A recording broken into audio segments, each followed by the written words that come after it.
प्रत्याशी नहीं मिल रहा है ना। अच्छा, लालू यादव को प्रत्याशी नहीं मिल रहा। बिल्कुल प्रत्याशी नहीं मिल रहा है, इसलिए पकड़ पकड़ के प्रत्याशी बनाया जा रहा है। भरोसा किसका उठा नहीं उठा मुझे नहीं मालूम, लेकिन एनडीए गठबंधन के खिलाफ लड़ने के लिए आसान रूप से महागठबंधन को प्रत्याशी नहीं मिल रहा है। इसलिए ये लोग ऐसे लोगों को खोज के ला रहे हैं जिस व्यक्ति के नाम पर, जिस व्यक्ति के डर से, जिस व्यक्ति के नाम पर गुमराह हो के लोग वोट दे दें। ये चाहते हैं कि भाई भाजपा के खिलाफ ऐसे उम्मीदवार को हम दे, नए चेहरे को ला के दे दें जो माहौल बनाने में सफल हो जाए। इनके पास नेता नहीं है, नेता होता तो पुराने लोग को लेके आते कुछ। नमस्कार, आप लाइव स्टिक्स देख रहे हैं, मैं हूं आपके साथ रोहित वर्मा। देखिए, बिहार में लोकसभा का चुनाव को लेकर सभी राजनीतिक पार्टी अपनी कमर कस रही है और पूरे देश में भी लोकसभा चुनाव को लेकर तारीखों के ऐलान के बाद चर्चा कई तरीके की है। एक तरफ बिहार में सियासी घमासान है। देखिए, चिराग पासवान और पशुपति पारस के बीच जो विवाद चल रहा था, अब वो विवाद पर भी अंकुश लग गया है। चाचा पशुपति कुमार पारस ने जो है कैबिनेट से इस्तीफा दे दिया है और इधर अब लालू प्रसाद यादव से मिलने के लिए महज थोड़ी देर पहले बिहार के कुख्यात अपराधी रहे अशोक महतो पहुंच जाते हैं।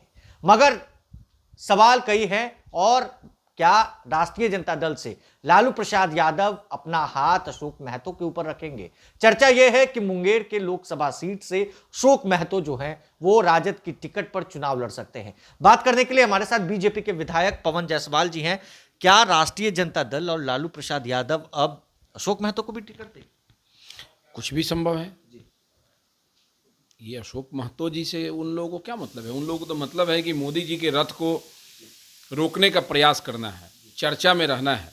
इनको पता है कि बिहार में 40 सीट जीतने के लिए एनडीए गठबंधन ने अपनी तैयारी कर लिया है। तो ये जातीय हिसाब से, बूथ को कब्जा करने के हिसाब से प्रत्याशी का खोज ये कर रहे हैं, और इनके खोज करने से कुछ नहीं होने वाला है। एनडीए गठबंधन अपना 40 में 40 सीट बिहार में जीतने का काम करेगा। क्या अब अपराधियों को, बाहुबलियों को टिकट भी राष्ट्रीय जनता दल देने को तैयार? देखिए, टिकट देना उनकी स्वतंत्रता है। वो राष्ट्रीय जनता दल किसको टिकट देगा इसके बारे में भाजपा का लोग क्यों चिंता करेगा? भाजपा तो 365 दिन काम करता है। 5 साल पर एक बार हम लोग चुनाव में जाते हैं। तो इसलिए आपदा हो, विपदा हो, कभी भी विपरीत स्थितियों में भी भाजपा ये कार्यकर्ता सड़क पर रहते हैं, लोगों के बीच रहते हैं। तो जब वोट का समय आता है तो हम लोग का वोट श्योर हो जाता है, चूंकि जनता के बीच रहते हैं। ये समय और परिस्थिति के हिसाब से वोट को डैमेज करने के लिए जो है नेताओं का खोज करते हैं। ये काफी दुखद है। लालू प्रसाद यादव से मिलने के लिए थोड़ी देर पहले पहुंचे और कह रहे हैं कि भगवान प्रत्याशी नहीं है ना, पकड़ पकड़ के प्रत्याशी बनाया जा रहा है। पकड़ पकड़ के प्रत्याशी नहीं मिल रहा है ना। अच्छा, लालू यादव को प्रत्याशी नहीं मिल रहा। बिल्कुल प्रत्याशी नहीं मिल रहा है, इसलिए पकड़ पकड़ के प्रत्याशी बनाया जा रहा है, बुला बुला के प्रत्याशी बनाया जा रहा है। भरोसा लालू यादव से उठ गया क्या?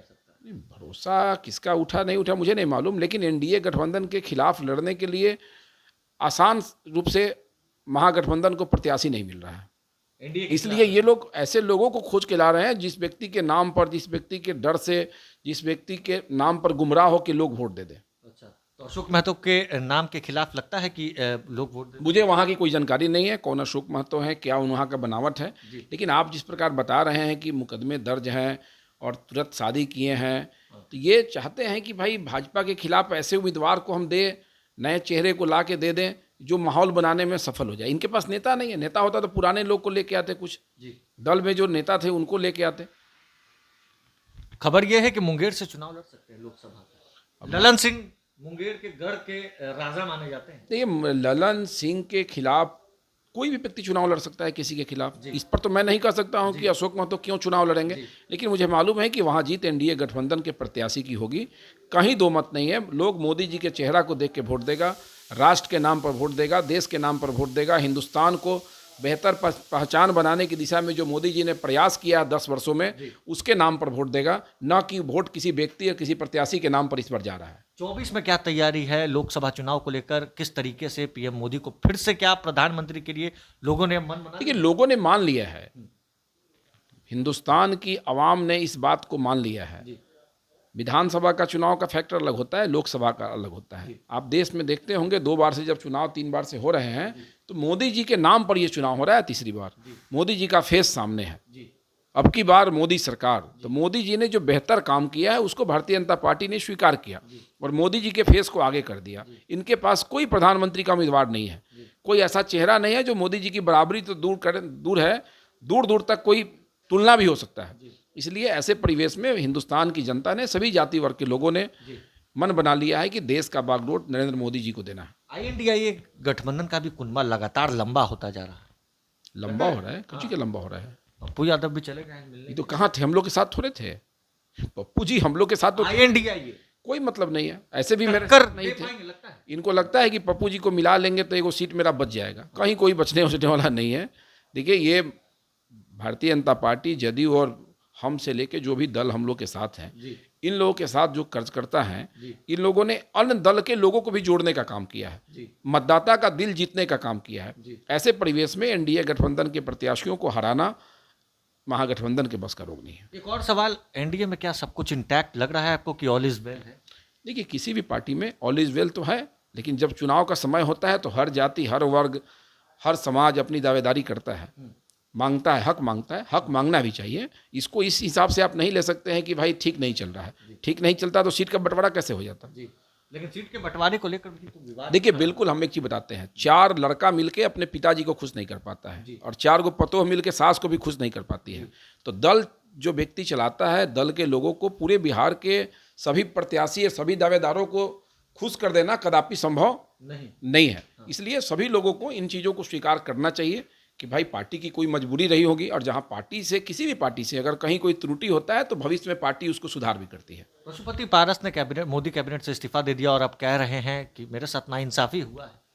देखिए, ऐसा है कि प्रधानमंत्री जी ने पारस भैया को बहुत मौका दिया, केंद्रीय मंत्री बना के रखे। निश्चित रूप से चिराग जी की उपेक्षा हुई थी उस परिस्थिति में, उस समय। तो इस बार तालमेल कराने का प्रयास हुआ, लेकिन तालमेल अगर आपस में उन लोगों को नहीं बैठ पाया तो निश्चित रूप से जो निर्णय हुआ सो नज़र के सामने आया है, और उनको जो उचित मान सम्मान मिलना था उनको मिलता भी। लेकिन इस्तीफा का कारण क्या है, मुझे नहीं जानकारी है इसके बारे में डिटेल। लग रहा है कि चिराग पासवान को आप लोगों ने पहले इग्नोर किया, मगर उसके बाद पशुपति पारस को आप लोगों ने फोकस किया, और अब पशुपति पारस जो है अलग। देखिए, बिल्कुल नहीं, समय और परिस्थिति के हिसाब से। आपको बोले ना कि घर चलाने में परेशानी होती है, पार्टी चलाने में और बड़ी परेशानी है। और जब गठबंधन हो जाता है ना तो कई लोग कुर्बान हो जाते हैं। गठबंधन एक ऐसा शब्द है ना भारतीय राजनीति में, गठबंधन के बाद कई लोगों को कुर्बान होना भी पड़ता है, टैलेंट रहते हुए होना पड़ता है। क्योंकि आप आए तो आप कौन सीट मांगेंगे इसमें। इसलिए मेरा ये कहना है कि पारस जी के साथ कोई अन्याय नहीं होता। पारस जी ने क्यों इस्तीफा किया ये पारस भैया बताएंगे, और भारतीय जनता पार्टी ने, एनडीए गठबंधन ने जो निर्णय किया है उसको धीरे धीरे सभी कार्यकर्ता स्वीकार करेंगे, सभी नेता स्वीकार करेंगे, और सीधा देश के भविष्य को देखते हुए नरेंद्र मोदी जी में अपनी आस्था को व्यक्त करेंगे। चाचा पारस कुर्बानी ले लेंगे कि साथ रहेंगे? नहीं, चाचा पारस जी साथ में रहेंगे, रहना चाहिए। इस्तीफा देना एक अलग विषय। अब तो चुनाव ही होने वाला है, तो इस्तीफा का क्या मतलब हुआ अभी? अब तो आचार संहिता लग गया, कुछ ही दिन में चुनाव नॉमिनेशन शुरू हो गया, तो अब इस्तीफा का कोई मतलब तो है नहीं। लेकिन कनेक्शन उधर भी फिर रहा है राजद की तरफ। कोई विषय नहीं है। देखिए, आप लोग इसी प्रकार टीआरपी के लिए बढ़ाते रहते हैं, इस्तीफा हुआ क्या कारण है, कोई बात नहीं है। ये घर का मामला है, घर में सुलझा लिया जाएगा। और ऊपर जो बैठे हुए लोग हैं, अमित शाह जी हैं या हमारे जेपी नड्डा जी हैं या विनोद तावड़े जी हैं, ये लोग इन्हीं चीज़ों पर काम करते हैं। हम लोग जोड़ने का काम करते हैं, कभी हम लोग तोड़ने का काम नहीं किया। हम लोग का नारा है सबका साथ, सबका विकास और सबका विश्वास। इसलिए सबका विश्वास हम लोग जीतने का प्रयास करते हैं, और जो भी होगा देश के हित में होगा। 400 पार 400 पार तो वहीं, तो 400 पार तो हो जाना है, इसमें कोई दुमत तो है नहीं। चलिए, तो 400 पार के साथ लोकसभा चुनाव होगा, बीजेपी का दावा है। बात करने के लिए हमारे साथ बीजेपी के विधायक पवन जायसवाल मौजूद थे। अशोक महतो राजद के संरक्षक, राजद सुप्रीमो लालू प्रसाद यादव से मिलने के लिए पहुंचते हैं। क्या टिकट मिलेगी? क्या ललन सिंह के घर में जो है अशोक महतो को लालू यादव उतारेंगे? आगे देखना है। बहरहाल इस खंड में बस इतना ही। अगर आपने अब तक लाइव चिटीज को सब्सक्राइब नहीं किया है, जल्द से लाइव चिटीज को सब्सक्राइब कर लें। धन्यवाद।